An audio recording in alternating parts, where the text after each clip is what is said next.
What's going on, everybody, and welcome back to the greatest gaming podcast on the internet, the One Up Gamescast. I'm one of your hosts, Carl Siegler, joined as always by my brother from another mother, the man with the plan, Master Cheeks in the sheets, Master Chief in the streets, Jack Gibb. How you doing, buddy? Doing good, mate. I'm planless. I've had 2 games of PUBG since we last recorded an episode. That's all I got. So I like it. Just coming in for an episode of you're gonna have to carry. Is what I'm trying to say. How are you doing? I'm doing okay. I had teeth ripped out of my head, and I think I'm doing all right there. I finished Borderlands 4, which I think is what I'm going to talk about. I've really liked that. You got a big week by comparison. Yeah, it's been a time. It's been good. But we're here now, We're here. We're doing a podcast. Although I've been really naughty boy. I haven't posted the podcast on the YouTube channel for a while, so expect to see a couple of podcasts pop up in the next couple of days. There's just been a lot going on. I had teeth ripped out of my head. Forgive me. But it's good to be here. Thanks for having me, Jack. I appreciate it. Mate, how long did it take you to beat Borderlands? 30 hours, I think. Okay, yeah, right. I think at the end of it, it was like 30 hours. It's actually really good, like compared to other Borderlands games. Like it actually, when you go to load in, it'll tell you like where your character is in terms of story and how many hours you've played with that character. So it's like, 15 hours in, 44% done with the campaign. It's like, okay, cool. So now it says 100% done in like 40 something hours, which is cool. So I think I'm almost at 50. So I basically put 50 hours into the game. And it's a great game. I like it a lot. I said this the other night, and I'll say it again. This is probably the best Borderlands game they've ever made in terms of gameplay, story, just world, mission design, humor. And 2 is still my favorite. So I haven't figured out what you mean yet. I think just in terms of like the reason 2 is still my favorite is just like the memories I have with 2. You know what I mean? I see cemented. Yeah. I still think I think Handsome Jack is still the best villain we've ever had. I've seen a lot of people online saying like, nah, man, Borderlands 2 story definitely like is better than this one. It's this, it's that. I mean, everyone's allowed their opinion. I think you're allowed to say that Handsome Jack is still the best villain in the series just because of the impact he had and like retroactively, like he's responsible for everything. But like, I think this story flows better. The pacing's better. I think the impact on the overall world this story has is better. I think they're actually finally building to this war that was teased all the way back in the pre-sequel. A lot of threads that have been just dangling since like pre-sequel and the ending of 2, they're finally starting to get pulled on, which I appreciate. But yeah, I don't know, man. They've got plans. Like I can see like Borderlands 5 will definitely be interesting and yeah, I think we're gonna get to 6. That's for damn sure. Like they've clearly got some stuff that they want to do, and it's hard to talk about without getting into spoilers. I'm not going to spoil anything. Yeah, spoiler free, definitely. I read a rumor though about Borderlands 6. I don't know if you want to hear it, mate. Yeah, hit me with it. They reckon Borderlands 6 by the time it comes out, the consoles will be that powerful. We might be able to hit 60 frames. Oh, I doubt it. As someone who played 4, I really doubt that. Actually, let's talk about it. Let's get the bad shit out of the way first. The performance is fucking atrocious on PC. I've played on PC, but the performance is fucking atrocious. They're working to fix it. Randy just needs to have Twitter taken off him for a week. He's been a very bad boy, and he's been very naughty. He needs to go play with his magic tricks. But on console, not too bad. End game is where you're going to be stopping and starting a lot. Like, if there's a lot going on, and you like... Harlow's terrible for it because she's got like grav powers and all this sort of stuff that just messes with the world. So if everybody pops off with an ult at the same time and grenades that create black holes and guns that shoot different color bullets and different elemental types and all this stuff, then yeah, you're going to have to pause, quit your game, reload it because it's going to struggle from then on out. But other than that, like I haven't really had any issues. I did play the whole thing on my own, so it wasn't like I was competing for the screen with other people and their ults and that sort of stuff. So I feel like maybe people who have friends will have a much rougher time than me. But no, it's a great game. Co-op would definitely demand more. Oh, 100%. I think, I think on PC, all these problems are fixable. You know what I mean? Like obviously there's a memory leak somewhere, and on PC it's just not optimized. Like, it's just a complete lack of putting effort into optimizing. There's, you know, shaders. Like I was watching some Digital Foundry coverage on it, and like just their initial coverage, not their full coverage, and they were saying like there's multiple shader compilation steps before you play the game. But there's still, like, I guess it's just like the combination of weapons. There's just so much that there's just constantly new shit on screen that's never been seen before, and it just, you know, it's just stuttered and it's got to be compiled, and there's a whole bunch of other issues. But the crux of it, I think the big issue is everything's fixable, but when you've got a 5080 or something like that, and you're getting like 30 something frames, and the CEO of Gearbox is like, just turn frame gen times 4 on, she'll be right. And it just feels like shit as a result. And then he calls you shit, basically. I know he didn't say that, but like, you know, he's arguing with people on Twitter. He's offering personal customer service. It's just, yeah. Like, it's not all from a medieval not a healthy times. interaction that's happening over there. And, No. and like I said, these problems are so fixable. They probably just need a few weeks. But the damage he might be causing might not be as fixable. I mean, it's very funny. Like, he just needs to shut up. Yeah, honestly. But we say that, right? But like the amount of damage this guy has caused in his freaking 20-something year career, and he's still here, he's still talking shit, and he's still getting away with it, it's crazy. Yeah, you're totally right. Yeah, you're right. And look, realistically, he's probably interactive with like a dozen people. Like, it's probably not. It's like he knows he's a joke. Like, he knows he must, right? Like, to continue to do this shit, to continue to think you're right, impossible. Like, he must know that he's the butt of the joke. And, you know, like, here it comes, guys. Like, you have to, like, admire in a way, like, clearly at some point he was very passionate about this stuff. And, you know, something goes wrong. It's not often you see the boss online batting for their game, you know what I mean? It's often, last time we seen someone come online to protect themselves was Sean Murray, and you know that went well for about a week, and then he went radio silent, and then, you know, they fixed No Man's Sky. But this guy just refuses to be silent, and that's his issue. And look, I always respect the boss sticking up for the team. Like, I think that's always a good thing. But normally the boss understands the problem. Shouldn't have brought it forward a month. Like, the game just wasn't quite. It's so close to being ready. Like, it's not. Yeah. It's not like the game's boring and doesn't run well. Like, people want to play the game. People are excited. Like, yeah. Just tell them, hey, we didn't quite get PC performance where we needed to. You know, now that we've got all this extra telemetry data, the team's using it to accelerate the fixes, and, you know, give us 2 to 3 weeks, and we think we'll have it in a much better state, or, you know, whatever. Like, yeah. And to be fair, like, you sent me yesterday, I think, like, the Borderlands account has finally said something like that. Yeah. They're like, hey, we're fixing it. And it's like you said, there should have been a third dot point saying we've taken Twitter off Randy. Like, there should have been the third dot point saying, hey, guys, we've got his phone. Don't message him. It's just, it's us at this point. Like, we've taken it away. Shitting the soup is the problem. Like, yeah. People want to eat the soup. Stop shitting. Honestly, dude, this dumbest thing he said was, "You're not happy, get a refund." Like, why, mate? Why are you doing this? People want to play the game. Shut up! Like, you should be happy that, like, there's so many people complaining. It means so many people have tried to play your game day one. You fucked it, not them. Like, oh no, bro, my favorite though is, like, only 1% of players have logged a ticket. Oh, bro, first off, that seems massive. Secondly, have you ever logged a ticket, Kyle? No. An issue with the game? Nope. No, never logged a ticket. Do you know what I do, mate? I go straight to Twitter to see what someone said. That's what I do. I go straight to Twitter. Yeah. Hit the forums. Hit anywhere before I have to log a ticket. Like, now, to be fair, I was surprised. Like, it sounds like they're churning through the tickets. Like, to their credit, I often just assume that when you log a ticket for some of these companies, it just goes nowhere. Like, you know, like, just.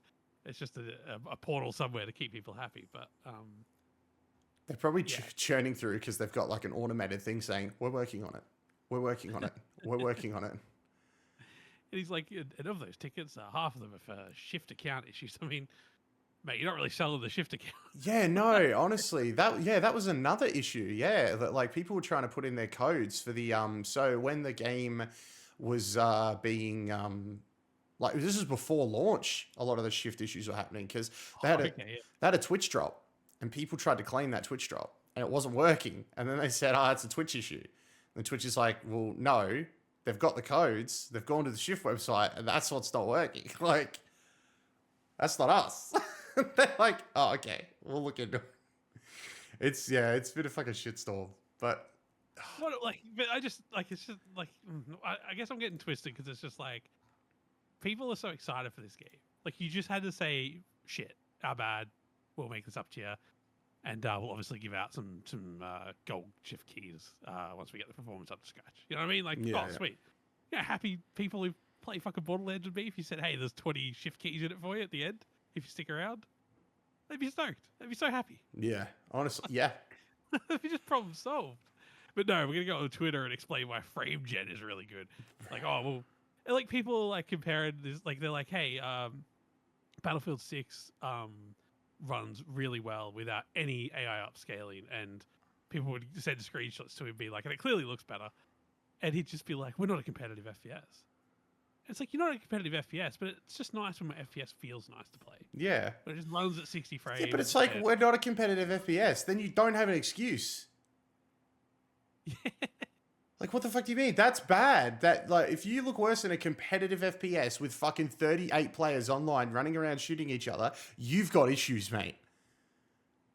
Yeah, think about it like that, actually. That's a good point. Yeah, you don't have 59 other players in the server that could potentially run a jet through your building. That's it, yeah. Like, you haven't got buildings falling down, mate. Your fucking engine's falling, but that's about it, mate. That was my other favourite line, actually. I've got so many favourites. But he told someone on Twitter, because this comes at a time, and we haven't really spoken about it much on the podcast, but this comes at a time where consistently Unreal Engine 5 games are releasing, and they're just messy stutters. Yeah, they're shit. And have all sorts of problems. And there's a bit of a debate. Like, everyone's blaming the engine, but Epic's blaming the way people are building their games on the engine. There's a whole thing. I don't think I have enough knowledge on hand to really be the arbiter of good information here to go through it all. But basically, this is another Unreal Engine game, and it again runs like shit, especially on PC. And Randy comes out, he's just like, well, why don't you go and code your own engine, and then let us know how it goes, or something like that. And everyone's like, well, you just brought Unreal Engine. I was going to say, you didn't do that. Yeah, to be fair, I'm sure Gearbox has many talented engineers that make all custom sorts of stuff and plugins and whatever for Unreal. I'm sure that's entirely true. But I think he just tweeted before he thought. Legit, I would go buy Unreal, make a shit game that works though. Well, it's possible. I mean, Expedition 33 runs on Unreal, and it's heavy. Don't get me wrong, but it looks absolutely fucking gorgeous. So it doesn't really stutter. To be fair, I played it on Xbox actually. So, but from what I've read and heard on PC, it runs fine. But anyway, that's beside the point, I guess. Like, Borderlands 4 looks so good, especially compared to other Borderlands games. I think it looks incredibly good, but it is still a cell shaded game. Like, it's surely there's some optimization wins that can be had. Like, in return, we should be seeing a few frames. But anyway, that's I feel like that's a negative out of the way. Not necessarily even negative. If you just said, sorry guys, we'll fix it, I feel like it would all just be sorted. Like, no worries, we'll wait. Yeah, I love how the biggest negative right now is people want to play the game and can't. Yeah. Like, shut up, Randy. Problem to have, Yeah. Just shut up, dude. But hey, I'm glad it's running well on console at least, because then that means we can prove that it's a good game. There's plenty of people playing, and just as long as you reboot it every hour or so, you're good to go. Yeah, after every fight, if you've had fun in that fight, just give it a cheeky reboot. You've had fun. You've thrown a few too many grenades. Yeah. If you've won, reboot. All right, that's all you need to know. SSD's generation, eh? Oh my bloody hell! Imagine having to reboot a PS4 game every time you have a battle. It'd be a totally different game. Totally. Nah, but mate, it's I a know great how game. long you've been excited for Borderlands 4. Oh yeah. I'm glad that you have loved it so much. I believe we could be looking forward to an actual review at some point with full of spoilers. Yeah, I'll go spoilery in that. All you need to know about this one is great. Story's great. Gameplay's great. Missions are great. Yeah, it's got like it's got like a solid opening too. Like thinking like this game really looked at what Destiny was doing in terms of like open world gun collecting sort of vibe and boss fight and all that sort of stuff, and had a look at like what all these guys were doing, and they were like, oh, we can beat that, and they did a really good job. Like, this is the first Borderlands that truly feels like a games as a service sort of title, but also feels very much like a traditional Borderlands at the same time. So the fact that they've struck that balance really well that's commendable. When did 3 come out? They've been working on this for a while, right? Yeah, 3 came out like... Oh, hang on, let me check. Yeah, they've been working on this one for a while. I don't feel like 3 was pre-COVID, is that? Yeah, 3 was just before COVID. 2019, yeah. It would have been, what, September? Yep, September 2019 is when 3 dropped. Yeah, okay, so they've been working on it for a while, which probably aligns with the amount of content, like guns and stuff like that, map size. Oh, so good. Yeah, so good. The map's huge. There's no going to different planets. It's very much like the OG Borderlands, where it's like one primary place, next to no loading screens, like next to none. Whereas before it would be like you'd have to go through like to get to a new area, you need to go through a wall. Now it's just like you drive straight from one place to the other. The only loading screens you're going to run into is if you fast travel, or if you're heading into like a boss arena sort of thing. Once you go in there, then yeah, you're going to hit a loading screen. But very seamless gameplay, really, really good. Characters are great. They really took on board a lot of people's problems with the third one in terms of writing, and they've really dialed it back. And there's still a lot of Borderlands humor in there, but it definitely feels on the more serious side of where Borderlands games have been. I think that is because they are building towards something bigger. They're building towards like a crescendo, like clearly not what Borderlands has been building to from the beginning. Like, I'd say this is what they've been building to for a little bit, and then, I mean, dang, they're doing a really good job, honestly, getting me hyped for whatever's next. So it's going to be, I think the problem is like, it's going to be an excruciating wait until the next one. But I feel like we're going to see content added to this one all the way up until,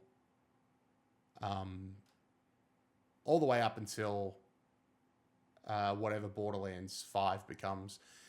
I had to think for a second. I'm like, wait, we're on 4, right? I think we're on 4. So yeah, no, it was really good. It's a really, really decent game. No, very happy to hear that. Yeah, I like it a lot. Very, very happy. And it doesn't sound like we have to wait long to hear about extra content that's coming, as Borderlands, or Gearbox rather, is coming to PAX. Oh, true. I forgot about that. Yeah. We're getting our first look at sort of like what's next at PAX Oz. So that's going to be a big deal. Very keen for that. I would love it more if it's something that I could play, but no, hearing about it will be just as good, honestly. Very keen. I'm apparently Randy's going to be there, so I worry for the questions he's going to have to answer. If he answers any at all, you know what I mean? He may just like, hey guys, like, check out this magic trick. Yeah, maybe it's best we don't get a chance to ask, to be honest. I'm going to get him. I'm going to corner him. I'm going to do it. I'll be like, hey, fix it. Nah, it's a great game. It's hard to talk about without spoiling stuff, you know what I mean?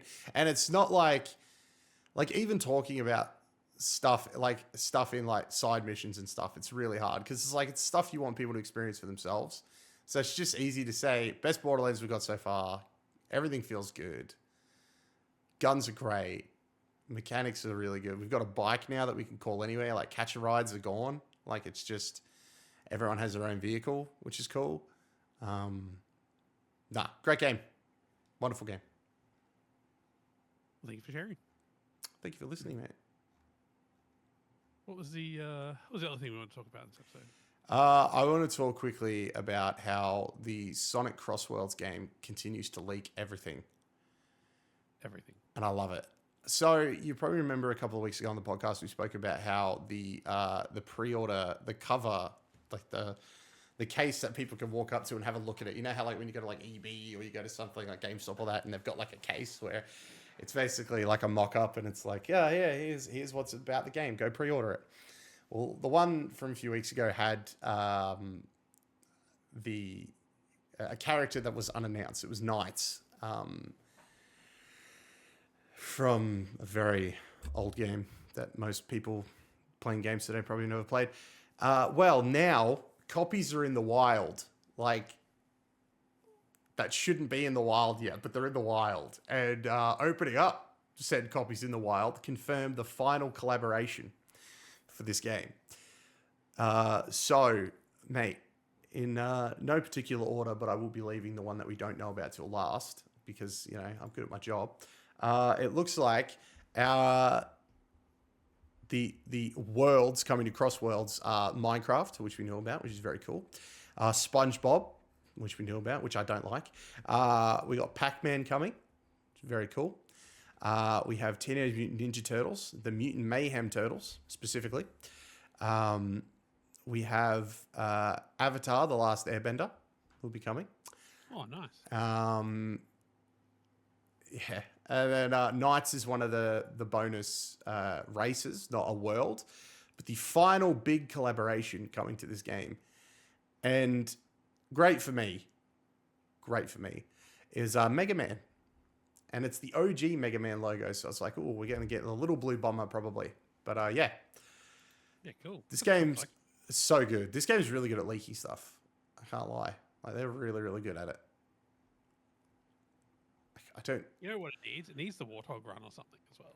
Dude, honestly. I'm like really excited to jump into this game. There's a demo available right now that went live like a couple of days ago. So might jump into that on the weekend and have a go. Because, yeah, I played the network test. But I didn't get to play it as much as I wanted to, just because there was a lot going on. So might jump into the demo, have a go at that, see if it's like the network test or if it's a little bit smaller or what's going on with it. But yeah, and the the demo is free for everyone to go and try. So definitely go try the demo if you're at all interested in this game. It looks great. Yeah, nice. Oh, that's exciting. This game's shaping up to be a good one, I think. Yeah, early reviews are out and it's scoring very well. I mean, it's scored higher than Mario Kart World from IGN, so that's crazy. Totally shocked, to be honest. It's not surprising. It's just crazy that we're living in that world. Yeah. Yeah, not wrong. Like, Sonic finally got one. Yeah. Well, I mean, yeah, Sonic got one, and then the moment Kirby Air Riders comes out, we'll see what happens. Oh, mate, I'm so excited for that. Again, playable at PAX, so I'll have first impressions, baby. I couldn't care less about that game, so I'm keen to see it at PAX. If I get a chance to play it, I think that'll be a healthy experience for me because I don't get it. Like, you don't get it? I sat there through that 45-minute direct, and I'm just like, it's just a little too much, I think. So I shouldn't expect you to be around for the next one. Oh, I mean, if it's at 10 o'clock at night, maybe. Yeah, all right. I'm gonna message Nintendo and just say, hey, can you make it at 10 so I have someone to talk to during this thing, please? Yeah, and I'll bring some optimism. Don't get me wrong, I'm not going to be negative Nancy, but I just looked at that game and I'm like, oh man, if I wanted to play StarCraft 2 or something complicated, I'd just whip out StarCraft 2. Yeah, that's fair call. I don't care how many times he sat there being like, it's 2 buttons. I don't know, mate. What you're doing with these 2 buttons is not fair. Yeah. I mean, this is from a man that can play Smash Bros with both hands and his feet. You know, like to him, this is nothing. No, I'm excited for fans of the series because I think that game's going to do very well. Yeah, I don't know if I'm going to be able to help. It's just nice for Nintendo to show some love across the board again. You know what I mean? Like, I feel like for a while there, it was very Mario centric. You know, you get your Odysseys and you get your Mario sports games and stuff, which is great. It's good fun and it sells well, which is why we get it. But it's nice to see a Kirby game that isn't just like another like downloadable Kirby game. You know, we're getting Air Riders. You know, we're getting Metroid. We're getting like all these. I just feel sorry for like some of the friends like Star Fox and that are still. Still a few on the list, but I still hanging think on. that's why Mario Tennis felt so out of place at the Direct last week because you know the Switch generation had one of all the majors. I would say all the major things you would expect from Nintendo. I feel like we got one of everything almost, right? And so to see Tennis get another go, felt kind of wrong because Nintendo's like still working through the list. Like they're now down at the interesting end of the list where it's like, oh, didn't expect to see that. You know, like we're getting sequels like what's that? Mario Luigi RPG brothership game or whatever. Hell yeah. Never even heard of it. You know what I mean? Like we're sort of on that part of the cycle, which has been exciting. But then there's Mario Tennis again, and I feel like it just fell out of place, even though it's probably going to be a great game. Not criticizing it at all. Kyle's holding up a copy of Mario and Luigi. What was that? That's Dream Team Bros. That's the OG one. That's where it all started, mate. Yeah, see, I'd never even heard of it. So props to Nintendo for like bringing some stuff back, you know. But I don't know why that's there. it's a weird thing to have on standby, really. I feel like I don't know. I've been on so many painkillers. I probably was just playing that earlier.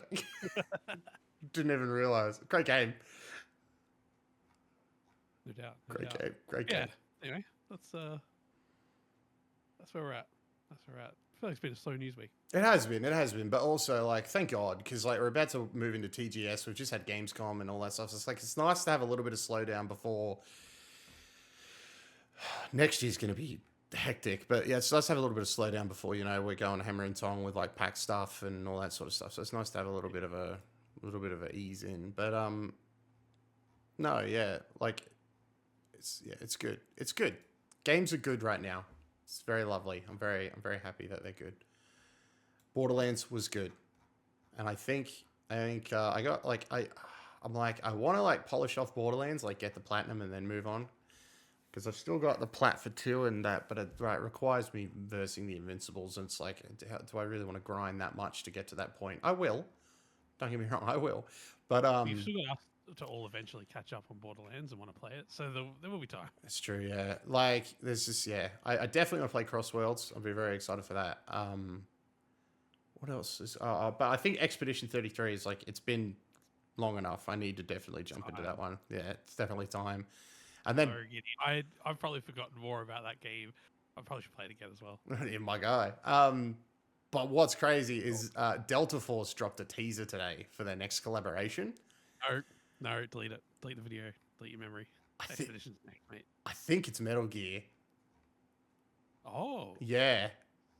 And if it is Metal Gear, that feels right.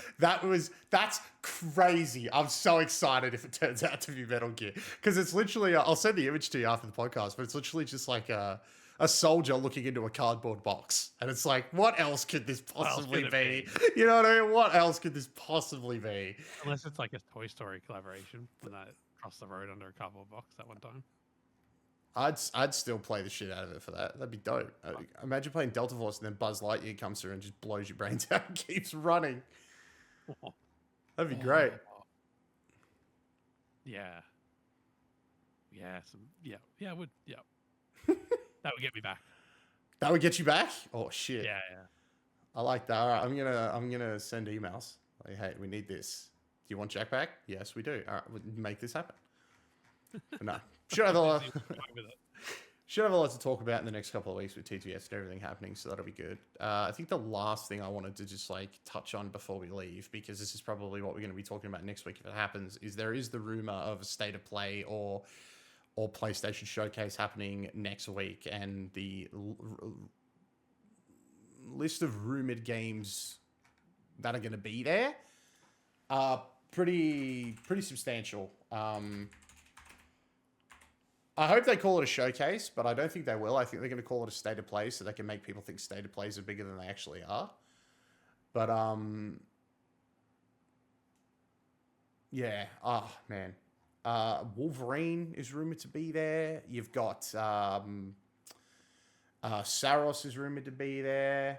Phantom Blade Zero, Intergalactic's rumored to be there. So it's like a decent selection of like big PlayStation titles. Like big PlayStation titles. Now, whether this happens or not, I don't know. Hopefully it does. Knowing my luck, when we're done with the podcast, I'll check Twitter and it'll have been announced. But yeah, I'm keen. Hopefully, if it does happen, it's good, because Sony need a win. Just checking PlayStation socials. I think we're in the clear. Thank God, bro. Thank God. I will be reacting to that with clown makeup on, just for the simple fact that like I'm going to be sitting there going, all right, give me Kingdom Hearts 4. And I know it's not coming, so I'll just wear my clear makeup. Very excited about it. Well, mate, I think that's everything for this week. So thank you very much for joining me for this week's podcast. Thank you for having me. Oh, mate, anytime. Come back. We'll do it again next week. Ladies and gentlemen, thank you so much for listening. We really do appreciate it. Wherever you're watching right now, wherever you're listening, please like, follow, subscribe, do all that fun stuff. If you're on YouTube, hit the bell button to keep up to date with everything that we're doing here at OneUp. There will be content coming very soon to the OneUp YouTube channel. I will be putting up the podcasts. There will be content coming, I promise. Sorry, it's been pretty insane these last few years. So forgive me. But yeah, there's stuff coming. All right, there's stuff coming. But yeah, that's going to do it from us this week. Thank you so much, everybody. We really do appreciate it. Until next time, may all of your games be good ones, and we will catch you guys next week. All right, bye, everybody. Bye.